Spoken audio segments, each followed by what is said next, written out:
One of the ideas I had no idea that even existed is that Muslims think that Muhammad is mentioned in the Bible.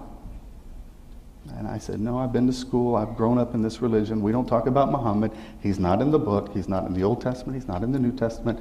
I'm pretty sure this is where you've gone off base. But I asked people to share with me what verses they feel applied to the Prophet Muhammad. And there's a plethora, there's lots of verses that people say this is the Prophet Muhammad in the Bible. And you go read the verse, and it may not say the prophet by name, but it mentions somebody's going to do something at a certain time in a certain way. And as I read these verses, I'm thinking, whatever you want to interpret, anybody can come up with any conclusion they want. But for me, I wanted to know what the Christian would say to the Muslim in response. So I got the best answers I could to explain each verse.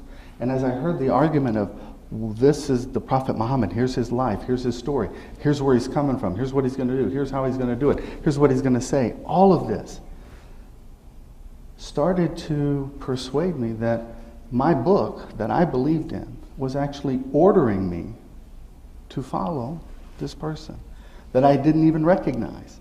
And not only did it order me to follow him, it was so specific as to what and who and how in every way that this person was the person who he claimed to be, Muhammad, and that Christians and Jews were told to follow once he came.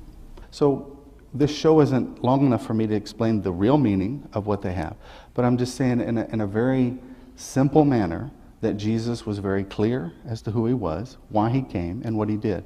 And in my opinion, he ordered Muslims to follow Muhammad. I'll give you this one verse. Give it to us. In John, 16th chapter of John in the Bible, I'll use the King James Version. Jesus is speaking to his disciples about things to come. And he said, nevertheless, I tell you the truth. It's expedient for me, Jesus, to go. For if I do not go, the Comforter will not come. But if I go, I will send him unto you.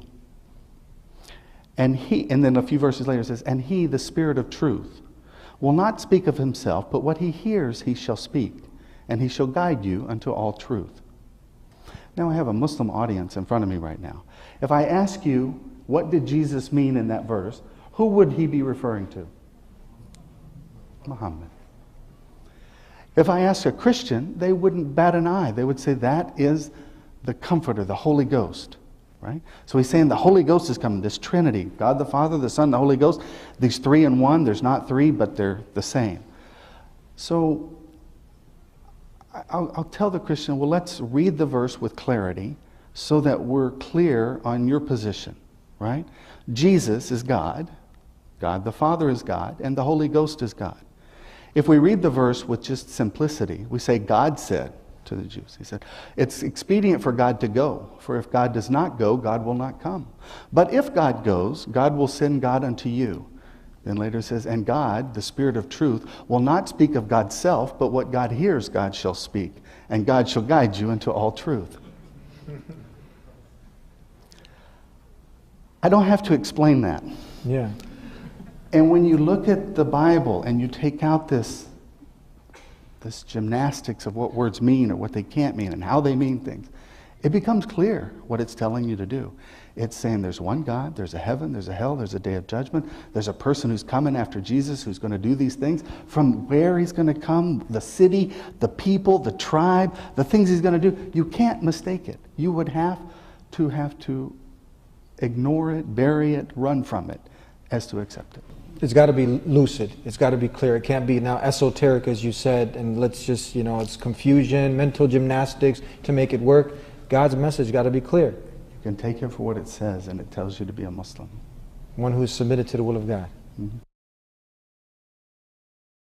قل يا أهل الكتاب تعالوا إلى كلمة سواء بيننا وبينكم ألا نعبد إلا الله ولا نشرك به شيئا ولا يتخذ بعضنا بعضا أربابا من دون الله فإن تولوا فقولوا اشهدوا بأننا مسلمون